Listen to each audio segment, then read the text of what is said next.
En los regímenes penitenciarios de alguna manera se puede ver el nivel de evolución de una sociedad, ¿no? Igual que en los baños, ¿no? En los baños pulcros, bueno, limpios, perfumados, de los países desarrollados, claro que no todos, pero... Bueno, en ese sentido México es un país muy desarrollado, porque los baños públicos y los baños de los hoteles... Los baños de los museos. Y de los museos son de una gran pulcritud. Pero estás hablando como de los casos muy o sea, en general tú vas a un museo de sitio, a los museos de las zonas arqueológicas, los baños de las zonas arqueológicas. Una gasolinera. Una gasolinera, a ver, hagamos un programa de baños y entonces podemos analizar. Lo único que me faltaba, hacer un programa de baños. Pero para eso tenemos magníficos árboles. ¿Para qué bueno, tanto lo que quiere decir es cerebro a eso? En las cárceles, digo, cuando Sí, quita los baños y solo las cárceles. Cuando he visto, por ejemplo, las cárceles en Holanda, en Suecia, en Noruega, En ¿no? Finlandia. ¿En dónde? En Finlandia. En Finlandia. Hay un tipo en la cárcel en Finlandia. Son hoteles de 5 estrellas. Sí, bueno, sí. Entonces sí, eso es muy curioso ver que aquí, por ejemplo, hay 440 cárceles en el país, de las cuales 130 tienen autogobierno. Y sobrepoblación, Pero autogobierno de la mafia. De la Está mafia, claro, de los no reclusos. autogobierno. No, de los reclusos. Autogobierno de la mafia, o sea, que quien gobierna en estas 130 cárceles mexicanas es la mafia. Mira, yo quería aprovechar lo que mencionaste a los países del primer mundo para recomendar una novela de Max Frisch que se llama No soy Stiller, que relata las peripecias del único preso que ha habido en una cárcel en Suiza y cómo lo tratan y cómo le dan masajes y comida especial, pero el tipo se aburre tanto que acaba por querer salir a toda costa. Otro prisionero, no mexicano, pero que era el único que quedaba en la cárcel de Spandau, en Alemania, Rudolf Hess. Rudolf Hess, sí. Ahí estuvo, ya habían sacado a todos y él se quedó varios años hasta que No, murió. bueno, se quedó 40 y pico de años, porque... Pero no había nadie más, era el único. El único preso de la cárcel. El único. Bueno, nuestro Pero sistema estamos hablando- penitenciario, como bien decías, no ha evolucionado demasiado. Sigue habiendo asignación, sigue habiendo muerte. Pero es que en todas, todos tú los decías, días, en todas las motines. cárceles actuales en México hay una sobrepoblación. Pero espérame, las islas, estábamos hablando de las mazmorras de San Juan de Ulúa, que fue una isla. El equivalente serían las Islas Marías. Y hay una novela también de José Revueltas que se llama Muros de Agua, que es muy interesante de meterle el diente. Pero hoy las Islas Marías es una cárcel bastante civilizada en términos penitenciarios. A ver, perdón, yo fui a dar un curso. Yo estuve dando un curso de 5 días ¿Sí? en las Islas Marías, sí. ¿Y en qué hotel te quedabas? Te quedabas en la capital, que es Valleto, es la capital de María Madre, en donde había alojamiento para los visitantes. ¿Y qué tal A ver, la ecología? Era una... Cuando yo estoy hablando de finales de los años 80, era una colonia modelo. Quiero decir, vivían los presos con sus mujeres y sus hijos. Sí. Hasta los 12 años podían vivir los niños en la isla. Había granja de camarón, se cultivaba copra, o sea, era autosuficiente en muchos sentidos, pero era la única cárcel que dependía de la Secretaría de Gobernación en aquel entonces. Pero es una cárcel ejemplar. Pero ya no. ¿Ya no? ¿Ya cambió Ya eso? cambió, volvió a cambiar. No Se sabía. volvió a convertir en una prisión Yo tenía de dos hacinamiento. referencias, una mala y una buena. Una buena, que quiere decir Los Moros de Agua de José Revueltas, Sí. y la otra era una pésima película con Pedro Infante, ¿no se acuerdan? Las Islas Marías. Sí. Cuando yo estuve ahí me quedé muy impresionado. Estaba haciéndose un ejemplo de reinserción social. Hoy parece que ya no. Porque mandaban a presos de baja peligrosidad. Sí. Porque cualquiera renta un yate en la parte trasera de la isla, desemboca y se sube y se va, ¿me entiendes? Entonces, gente de bajo recursos. Bueno, estuvo la madre Conchita, que no es sí, una también. asesina menor, ¿no? Bueno, convivió con su marido. y con Mújica, que era el director. Sí. Francisco J. Mújica era el director de la cárcel. Después secretario con Cárdenas y todo. Y es en la época de Cárdenas cuando se permite la convivencia familiar, Así es. que Sí. se reforman los Pero ningún sistema penitenciario, me van a disculpar, en México ha sido exitoso. Yo no sé si en otros países funcione. Cuando se abrió, por ejemplo, Lecumberri en 1900, se supone que era una cárcel moderna, con una idea de reinserción social y de eso, y nada. Y tú ves las cárceles hoy, o sea, nos asustamos y nos aterramos de lo que fue San Juan de Ulúa. pero como dices, la única diferencia con el penal de Barrientos Topo o Chico, Topo Chico, el de el Altiplano, Juárez, cualquiera, es los 45 grados que tenías allá en las mazmorras, pero el hacinamiento, como dices, la distribución de la droga, el que puedas perpetrar crímenes desde dentro. Ahora, yo creo que lo que sí diferencia en gran medida a San Juan de Ulúa es que fue el lugar de presos políticos por excelencia. Eso. Creo que ese es lo que... Y ahora no hay ni una lo sola define. de esas. Todo el mundo tuvo sus prisioneros políticos.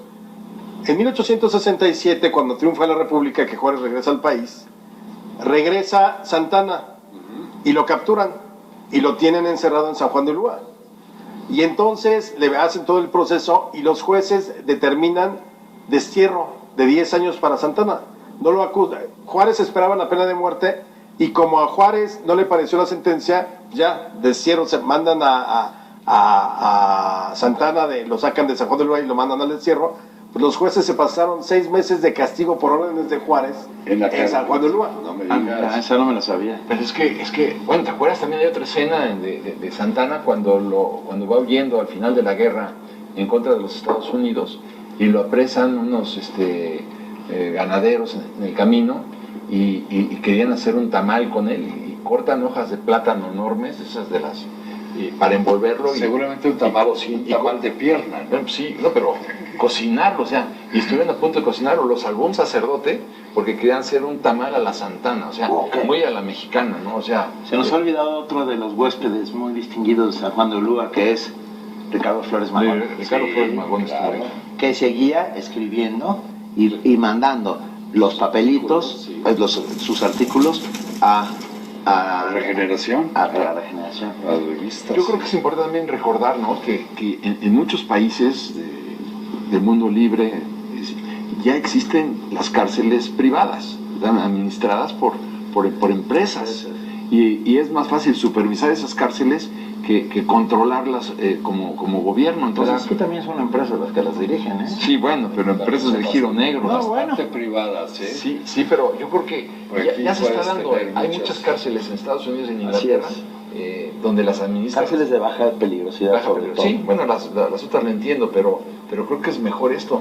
Ahora, lo que también es curioso es ver cómo 15% de los presos que están en las 440 cárceles de México no encuentran sus expedientes. Entonces yo creo que en México necesitamos hacer una reforma pero una penitenciaria reforma a fondo. a fondo, porque no es posible que las grandes extorsiones telefónicas de hoy en día a los celulares provengan de las cárceles, como cuando tú quieres ir a algún lugar, a una embajada por el estilo, y bueno, ya puedes llevar el celular que está bloqueada la señal, no hay manera de que puedas... Pero es muy fácil. ¿Por qué estos sistemas no los ponen en las cárceles mexicanas? Yo sí propondría que siguieran existiendo un par de cárceles como San Juan de Ulúa para ciertos presos que merecen eso y más. Porque tampoco hay que ser una sociedad tan concesiva y tan tolerante y tan permisiva. No, ¿sabes cuál es el problema? Si aplicaras la ley, no importaría que fuera una cárcel que no fuera San Juan de Ulúa. O sea, el problema es que no aplicas la ley. Y la corrupción que hay dentro de las cárceles te permite cualquier cosa. Las cárceles son para los pobres. No creo que tenga que ver con que... Pero todos sabemos que hay cárceles donde hay suites, donde hay Ese es el punto. jacuzzis, donde les dan masajes, donde tienen prostíbulos adentro. O sea, tienen una permisibilidad impresionante. Y claro, eso es parte de la impunidad que lastra a la sociedad mexicana. Nuestras cárceles de alta seguridad, pues es de muy bajita. Sí, ¿no? O sea, digo, permiten hacer túneles, permiten hacer, digamos, otros conductos para escapar, o sea, no son cárceles ¿No se acuerdan de en ningún la fuga aquella famosa de Kaplan, forma. que llegó el helicóptero En Santa Marta, Catitla. Santa Marta, bajó el helicóptero en plena plaza, Pero donde estaban los presos eso fue caminando, maravilloso, man. se subió a Kaplan, Kaplan y un socio colombiano. colombiano, sí. y se fueron en el helicóptero y nunca más volvieron. Nunca, pero hasta el día de hoy no hasta el día de volvimos hoy, a... sí. ¿Dónde está Se Kaplan? fueron como la mulata de Córdoba. Sí, pero eso sí, pero no sí. pintaron el helicóptero. No, eso lo hicieron en Oye, serio. porque fíjate que en el caso de San Juan de Ulúa dejó de ser prisión con el gobierno de Carranza en el 17. Pero Carranza, cuando rompe la Convención Revolucionaria y que por un lado están Villa y Zapata, que avanzan a la Ciudad de México, y Carranza que decide irse a Veracruz a establecer su gobierno, primero negocia con los gringos de que ya se vayan, esto es noviembre del 14, y logra hacer que negociar y se retiran las tropas norteamericanas, entonces se queda con el puerto de Veracruz. Pero muy curioso, Carranza establece su gobierno dentro de San Juan de Ulúa. Por un tiempo muy Por un tiempo, sí, ya luego va a gobernar en el edificio de Faros que estaba ahí frente, sí. sí. Pero Carranza decide gobernar desde el fuerte de San Juan de Ulúa. Por eso es muy interesante que los mexicanos que viajan al puerto visiten este museo, para que tengan una idea a cabalidad del horror. Por un lado del horror Y que sepan- y por otro lado de lo que era una fortaleza bien hecha. Se hizo famosa en por su época. Chucho el Roto, lo cual a mí me da mucha vergüenza después de todos los nombres de hombres ilustres de esta patria. Que, Bueno, Chucho ¿no? el Roto también fue muy ilustre. Pero, a ver, no, perdón, comparado con Juárez, comparado con Flores Magón, Chucho el Roto era un ladrón, no Eso. importa que fuera Robin Hood, era un ladrón, Y delincuente. tampoco era muy Robin Hood hasta No, donde era yo un sé. ladrón, era un delincuente, era como el tigre de Santa Julia, como el chalequero de la época porfiriana. ¿Pero con qué te quedas? Que lo haya hecho Ochoa, Manuel Ochoa. Ochoa. No cambian las cosas. Yo me quedo con que hay que conocer estos lugares.